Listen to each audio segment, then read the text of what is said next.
ಪ್ರಿಯ ವಿದ್ಯಾರ್ಥಿಗಳೇ, ಇಂದು ನಮ್ಮ ಯೂಟ್ಯೂಬ್ ಚಾನಲಲ್ಲಿ ಯಾರೆಲ್ಲ BSc ಮುಗಿಸಿ MSc ಮಾಡಬೇಕು, ಇಲ್ಲ MSc ಮುಗಿಸಿ PhD ಮಾಡಬೇಕು, ಒಂದು ರಿಸರ್ಚ್ ಇನ್ಸ್ಟಿಟ್ಯೂಟಲ್ಲಿ ಮಾಡಬೇಕು ಅಂತ ಯಾರೆಲ್ಲ ಆಸೆ ಇಟ್ಕೊಂಡಿದ್ದೀರಿ ಅವ್ರಿಗಾಗಿ ಒಂದು ಒಳ್ಳೆ ಅವಕಾಶ ಮತ್ತೆ ಒಂದು ಒಳ್ಳೆ ಕಾಲೇಜಿನ ಬಗ್ಗೆ, ರಿಸರ್ಚ್ ಸೆಂಟರ್ ಬಗ್ಗೆ ಇಂದು ಮಾಹಿತಿ ಕೊಡ್ತಾ ಇದ್ದೀವಿ.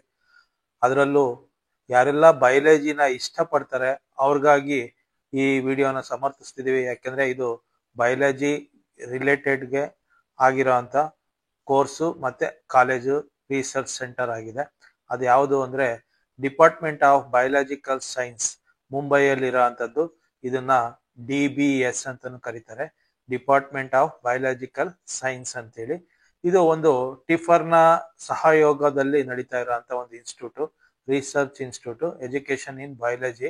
ಇದು ಎಸ್ಟಾಬ್ಲಿಷ್ ಆಗಿರೋದು 1960ನಲ್ಲಿ ಎಸ್ಟಾಬ್ಲಿಷ್ ಆಗಿದೆ. Molecular biology unit. ಇದೊಂದು department has expanded engage with diverse aspects of modern biology ಬಗ್ಗೆ ರಿಸರ್ಚ್ ಸೆಂಟರ್ ಅಲ್ಲಿ ನಡೀತಾ ಇರೋಂಥದ್ದು.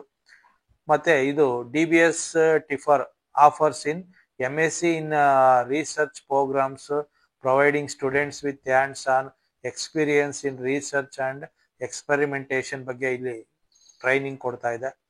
ಈ DBS ಅನ್ನೋದು ಒಂದು autonomous research centre specialising in biological research, affiliated with TIFR under the department of atomic energy, government of India.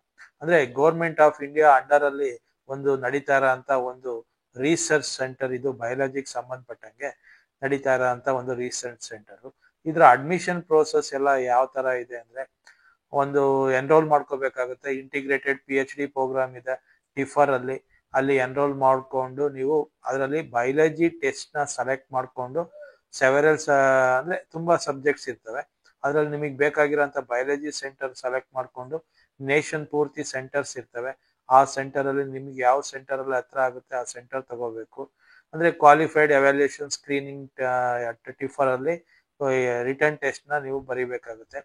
ಯಾವ್ದೆಲ್ಲ ಇಲ್ಲಿ research field ಇದೆ ಅಂತಂದ್ರೆ, development and tissue morphogenesis, numerology and cellular neuroscience, cell biology and cancer biology, biochemistry, bioenergetics, immunology, molecular biology, neuroscience ಅಂತೇಳಿ ಇಷ್ಟು research ಸೆಂಟರ್ಗಳು research ಬಗ್ಗೆ ಇಲ್ಲಿ ನಡೀತಾ ಇದೆ. Academic programmes ಎಲ್ಲ ಯಾವ್ಯಾವ್ದಿದೆ ಅಂದ್ರೆ, ಇಂಟಿಗ್ರೇಟೆಡ್ MSc PhD. ಅಂದ್ರೆ ನೀವು ಈಗ BSc ಮುಗಿಸಿದ್ರೆ ಡೈರೆಕ್ಟ್ ಆಗಿ MSc ಮತ್ತೆ PhD ಎರಡಕ್ಕೂ ಇಂಟಿಗ್ರೇಟೆಡ್ ಅಲ್ಲಿ ನೀವು ಜಾಯ್ನ್ ಆಗ್ಬೋದು. ಒಟ್ಟು ಅದು 6 years ನಡೆಯುತ್ತೆ. MSc 2 ವರ್ಷ, ಇನ್ನು ಉಳಿದಂಥದ್ದು PhDಗೆ ನಡೀತದೆ. ಅದೇ ರೀತಿ PhD ಪ್ರೋಗ್ರಾಮ್ಸ್ ಇದೆ. 5 years PhD ಪ್ರೋಗ್ರಾಮ್ಸ್ ಇದೆ. MSc ಪ್ರೋಗ್ರಾಮ್ಸ್ ಸಹ ಇಲ್ಲಿ ನಡೆಯುತ್ತೆ. ಈ 3 ಪ್ರೋಗ್ರಾಮ್ಸ್ ನಡೀತವೆ. ಅಂದ್ರೆ ಇಂಟಿಗ್ರೇಟೆಡ್ BSc MSc ಮತ್ತೆ ಬರೀ PhD 5 years, ಇಲ್ಲ ಬರೀ MSc ಆದ್ರೆ 2 years. ಏನೆಲ್ಲ ಎಲಿಜಿಬಿಲಿಟಿ ಬೇಕು ಅಂದ್ರೆ, ನೀವು ಡಿಗ್ರಿನಲ್ಲಿ ಬಯಾಲಜಿ ಸಬ್ಜೆಕ್ಟ್ ನ ಓದಿರ್ಬೇಕು, ಇಲ್ಲ ಇಂಜಿನಿಯರಿಂಗ್ ಅಲ್ಲಾದ್ರೂ ಸರಿ ಒಂದು ಆಪ್ಟಿಟ್ಯೂಡ್ ಬಯಾಲಜಿ ಏನಾದ್ರೂ ಓದಿದ್ರು ಎಲಿಜಿಬಲ್ ಆಗ್ತೀರಿ. ಇಲ್ಲ PhD ಗಾದ್ರೆ MSc MS MTech ಮಾಡಿರ್ಬೇಕು. ಇಲ್ಲ integrated PhD Godrej BSc BS BE BTech ಓದಿದ್ರೆ ಈ ಎಕ್ಸಾಮ್ಗೆ ಎಲಿಜಿಬಲ್ ಆಗ್ತೀರಿ. ಇದರ ಎಕ್ಸಾಮ್ ನ ಅಪ್ಲಿಕೇಶನ್ ಫೀಸ್ ಬಂದು ಮೇಲ್ ಕ್ಯಾಂಡಿಡೇಟ್ ಗಾದ್ರೆ 1200 ಇದೆ, ಫಿಮೇಲ್ ಗಾದ್ರೆ 600, ಇನ್ನು ಅದರ್ಸ್ಗೆ 600 ಅಂತ ಹೇಳಿ ಇಲ್ಲಿ ಫೀಸ್, ಅಪ್ಲಿಕೇಶನ್ ಫೀಸ್ ನ ಇದ್ ಮಾಡ್ತಾರೆ. ಇಂಪಾರ್ಟೆಂಟ್ ಡೇಟ್ಸ್ ಅಂತ ಬಂದಾಗ ಸೆಪ್ಟೆಂಬರ್ 27ಕ್ಕೆ ಕಾಲ್ ಫಾರ್ ಮಾಡ್ತಾರೆ. ಅದೇ ರೀತಿ ಲಾಸ್ಟ್ ಡೇಟ್ ಬಂದು ಅಕ್ಟೋಬರ್ 12th ಅಲ್ಲಿ ಇರುತ್ತೆ. ಅಡ್ಮಿಟ್ ಕಾರ್ಡ್ ನವೆಂಬರ್ ಅಲ್ಲಿ ಬರುತ್ತೆ. ಎಕ್ಸಾಮ್ ಡಿಸೆಂಬರ್ ಅಲ್ಲಿ ನಡೆಯುತ್ತೆ. ರಿಸಲ್ಟ್ ಜನವರಿನಲ್ಲಿ ನಿಮ್ಗೆ ಅನೌನ್ಸ್ ಆಗುತ್ತೆ.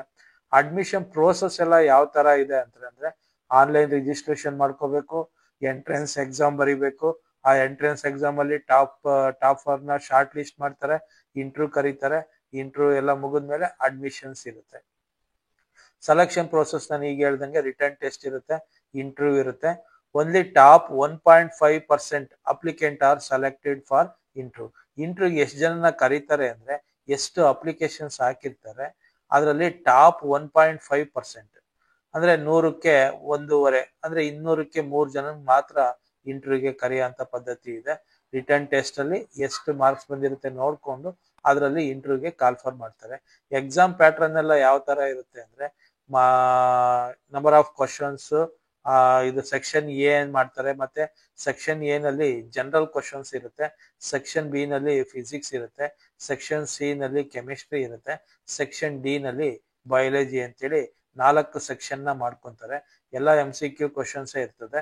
ಅದರಲ್ಲಿ ಫಿಸಿಕ್ಸ್ಗೆ ಇದು ಜನರಲ್ ಕ್ವಶನ್ 15 ಇರ್ತದೆ, ಫಿಸಿಕ್ಸ್ 15, ಕೆಮಿಸ್ಟ್ರಿ 15, ಬಯಾಲಜಿ 15. ಮಾರ್ಕಿಂಗ್ ಎಲ್ಲ ಕರೆಕ್ಟ್ ಆದ್ರೆ 1 ಮಾರ್ಕ್ಸ್ ಇರುತ್ತೆ, ರಾಂಗ್ ಆದ್ರೆ -1 ಮಾರ್ಕ್ಸ್ ಇರುತ್ತೆ. ಈ ತರ ಫಸ್ಟ್ 10 ಕ್ವಶನ್ಸ್ ಆ ತರ ಇರುತ್ತೆ.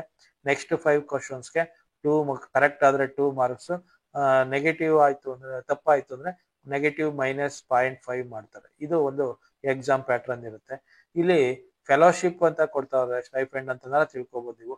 PhD ಏನಾರ ಜಾಯಿನ್ ಆದ್ರೆ 37 to 42,000 ಪರ್ ಮಂತ್ ಕೊಡ್ತಾರೆ.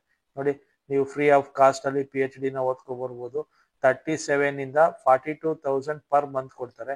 ಇಲ್ಲ ಇಂಟಿಗ್ರೇಟೆಡ್ PhD ಏನಾದ್ರು ಸೇರಿದ್ದೀರಾ ಅಂದ್ರೆ ಫಸ್ಟ್ ಸ್ಟಾರ್ಟಿಂಗ್ 1 ಇಯರ್ 25,000 ಕೊಡ್ತಾರೆ. ಸೆಕೆಂಡ್ ಇಯರ್ ಇಂದ 37,000 ಇಂದ 42,000 ಪರ್ ಮಂತ್ ಕೊಡ್ತಾರೆ.